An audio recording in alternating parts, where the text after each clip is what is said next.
Hello, hi. My name is Arsen Sorobin from Dance Channel TV. I'd like everyone thank you for tuning in to our Facebook Live. And some of you who doesn't know what Dance Channel TV is, we're online media devoted to dance, to educate people about dance, introduce beautiful artists, choreographers, companies that people should learn about it. And today I have a very special guest with me. Well, she's not with me in the studio because she's in Tokyo. So she's an international ballerina that I would like to introduce you. Her name is Iana Salenko. So, hello, Iana. Hi everyone. Yes, yes.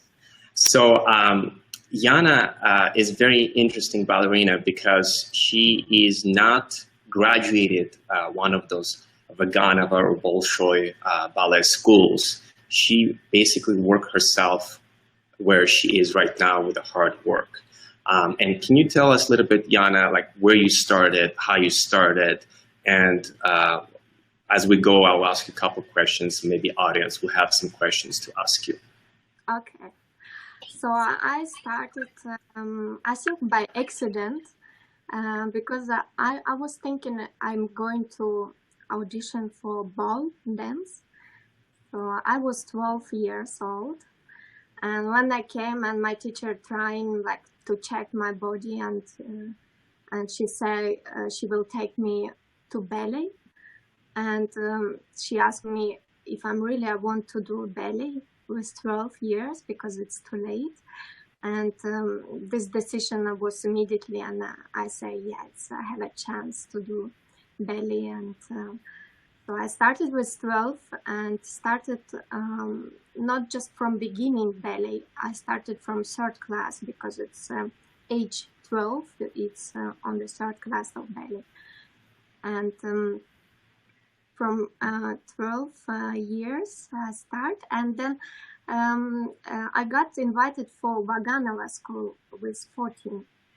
Did you start gymnastics before? Were you doing gymnastics? Yes, I did some gymnastics, but I started like at 7 years. So when I came to ballet, I was like a 0 because my body was back like normal.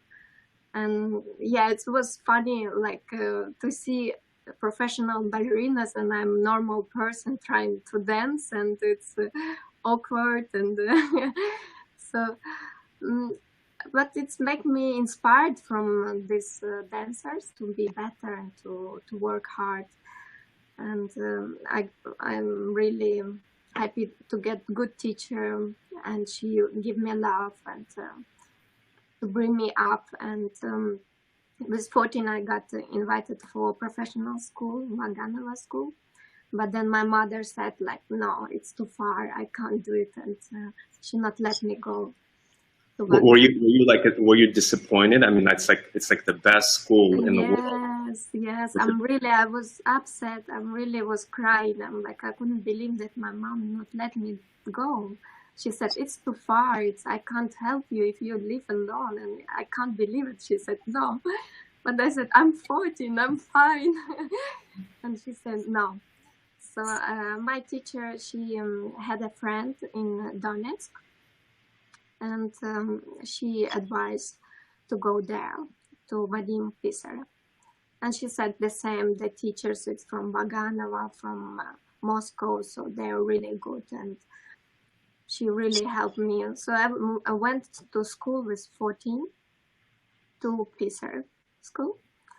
And after one exam, like when I was 15, Pisarev came like, finish to study, let's go dance. And then I'm like, I just started to study, I want to dance, like to be good. And he said, no, let's start to dance and you will get it all in the theater. Mm-hmm. So with 16 I was finished ballet school, and I was professional in the theater, performing like with him, and I did first roles. So it's I don't know, maybe it's luck, or maybe it's just help from him. Yeah. In terms of, like, I heard there was some challenges, right? I mean, challenges where, you know, your height, they were saying that you're not tall enough There was challenges where almost like you had somebody said, you have to lose weight or something like that. With a weight, like you have to stop eating or something. Yeah, of course, because your body changing, and like with women, you get fat or you swallow, and of course it's normal to say like, oh, be careful. Like the teacher all the time tell me like sometimes, and I had a really problem with the food and really didn't eat so good, and I was really fanatic about the dance, and I got broken with my back. With the 15 years, I got a really big injury with my back, and it's not easy to get this. Like it's look like, oh, you got the first roles, you got the principal, but to become this, was hard work, and Absolutely, because people see a beautiful product. Stage, beautiful lines and everything, but they don't understand what a ballerinas actually go through, what it takes actually to get there. We all see this right now, beautiful pictures of Instagram and definition of the muscles and lines, but I mean the background to understand that, what dancers actually go through, it's unbelievable. And I mean, bravo to you. I mean, it's because I mean, again, like I see you more, not just a ballerina, but more as an entrepreneur, a business ballerina, because she knew how to express and how to promote herself as well too. She was so easy to connect, and she was so open to really to talk with Dance Channel TV and really to expose herself with this new technology and media to people and become what right now is. You have to become international ballerina, because I think it's a big competition right now. Yeah. So yeah, it's exactly. And I mean, Iana won probably multiple big awards, first prizes in all competitions. Now, I'm very, in terms of competitions, what do you advise? Like because right now competitions become so popular and so, oh, I have to do this competition. What do you advise? When is the right time for kids to go and start doing competition? Is it time when they're training, or is it time when they're ready to go to the company, and that's when they expose themselves on those big competitions? My advice, it's best when you already become dancer, because it's easy when you study because you're confident.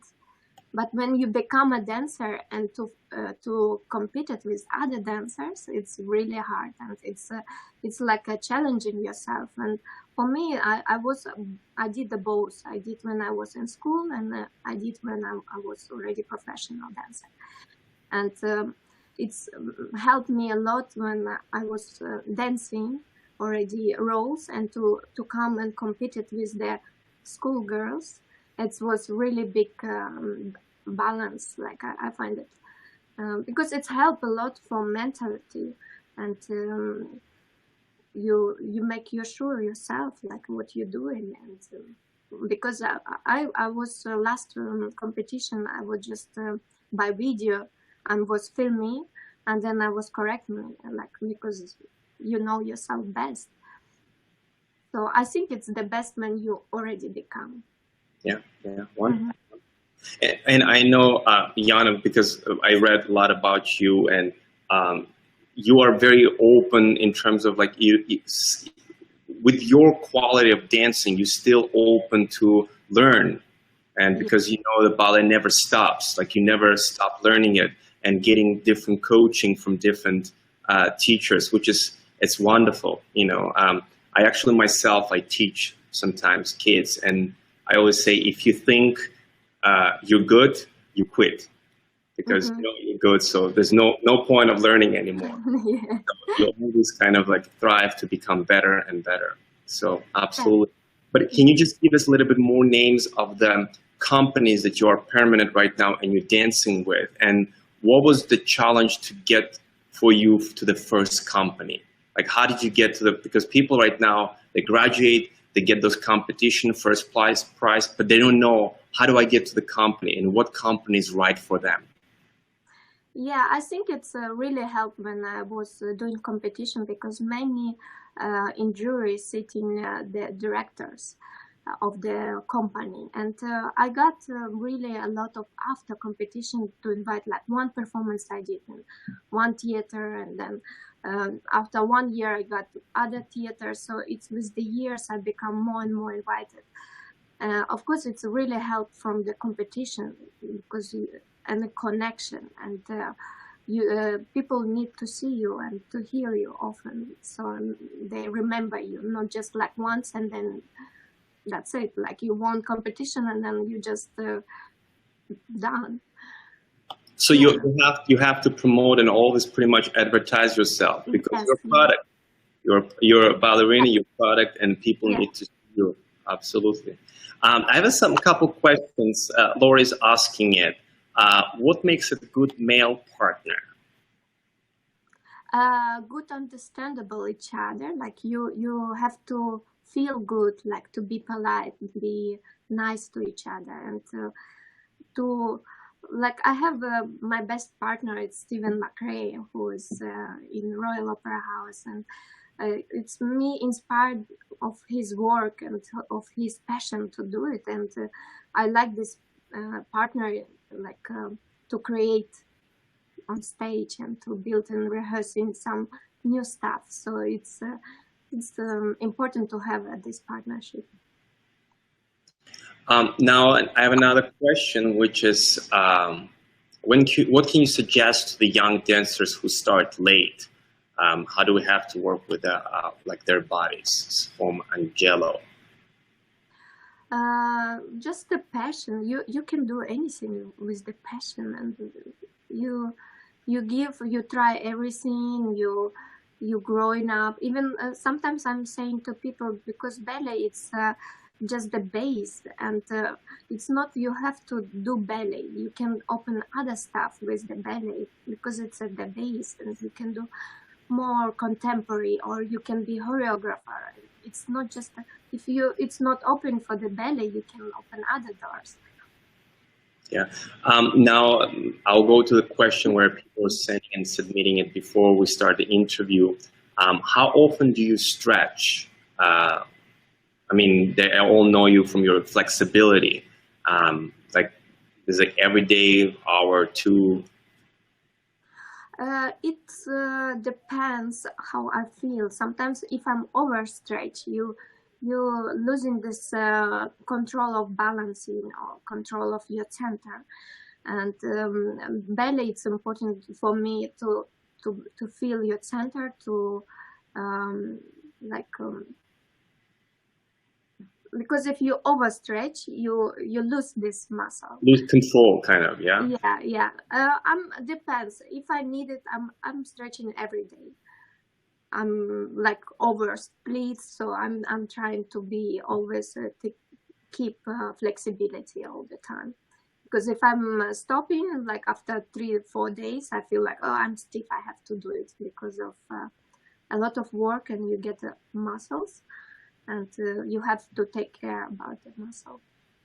Stretch, boom. Yeah. Now you're in Tokyo right now, and you're performing what? Can you tell us about it? Your gala event?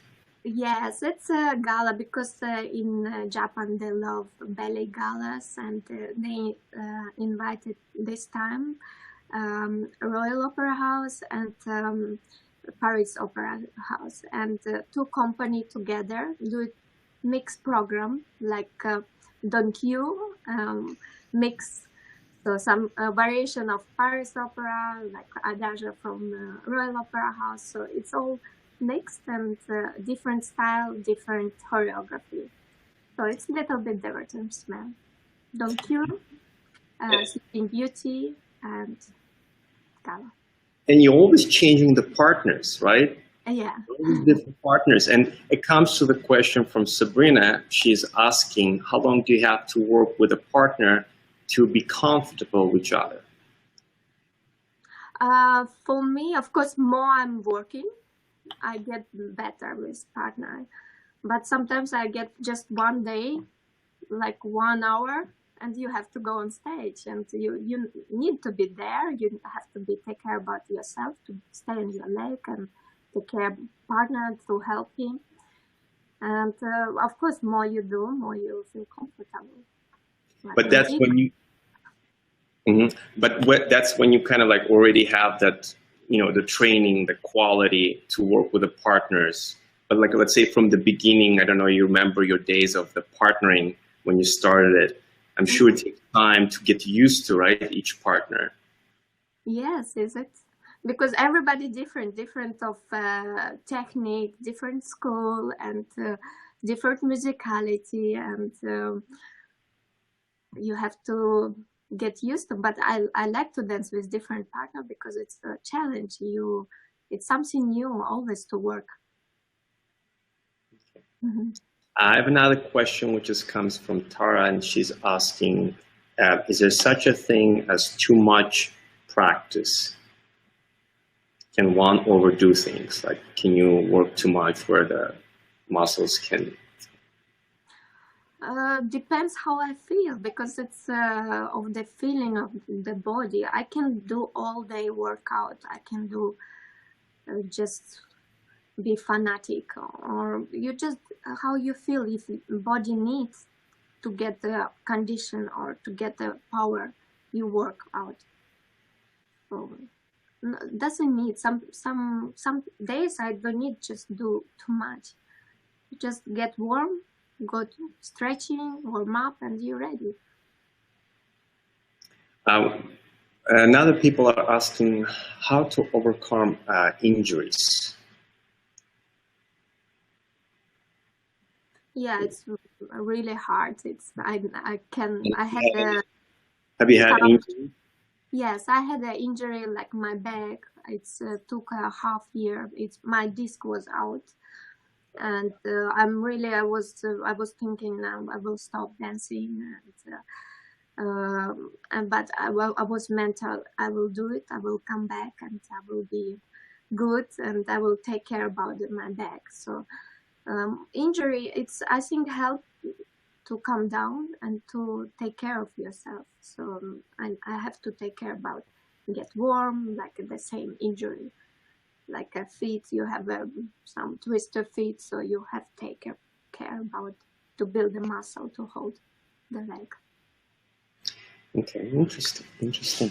Now, another question I have a lot of questions coming in. So you think it's easier to get into the, let's say, contemporary companies? Let's say they're not looking for specific height, for people who's like, let's say, not tall enough, like they do at the opera. Yes, of course. It's so many companies and so many, even I don't know, my dream is to go into dramaturgy, like to go in there to play some acting, and you dancing, and you have fun, because there I think you don't have the higher.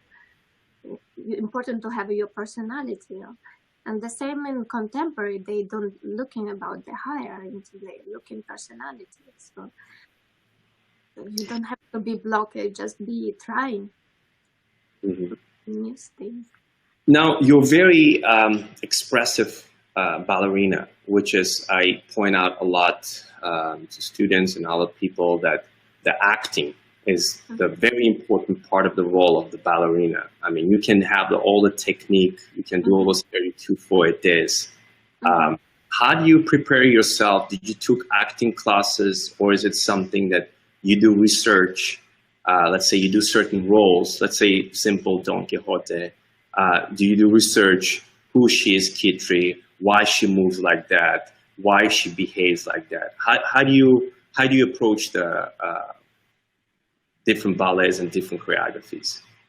Yes, I have teachers who really helped me a lot in the beginning of my career, starting like Don Q and all acting, how like to be on stage, because stage and normal life acting, it's completely different. On stage you have to be bigger, to be more emotionally, so it's like must be over top to that public to get this emotion. And with the years you learn, and of course I'm looking at many in YouTube videos and or DVDs or any other dancers, and my one favorite is Orly Dupont, like don't you, of her acting, of her style. So I learned from her, or from Sylvie Guillem, of her style. So you're searching, you're trying to do your own things, but you take the best ones, what you want to try it. That's wonderful, wonderful. Mm-hmm. Now, I think what I would probably from now on here, just what would you give advice to the ballerina right now? She's looking at you, or she's following you on the social media. Mm-hmm. These all these beautiful lines, but maybe they don't have what it probably takes to become like that. What would be your advice? Like, how would you to give it, yeah. I think because everybody beautiful, everybody different, and you have to find it your way, like what you have as special, and to push it forward, like to show, like, oh, I have a beautiful vest, or like I have a beautiful arm. So you present this more better, than you don't have to show your feet, or you don't have to, like, you accent what you feel confident on, to be happy about yourself. So it's important to show to people happiness. Wonderful, wonderful. And we find you very open-hearted and very beautiful ballerina. I'm sure everybody would agree with you.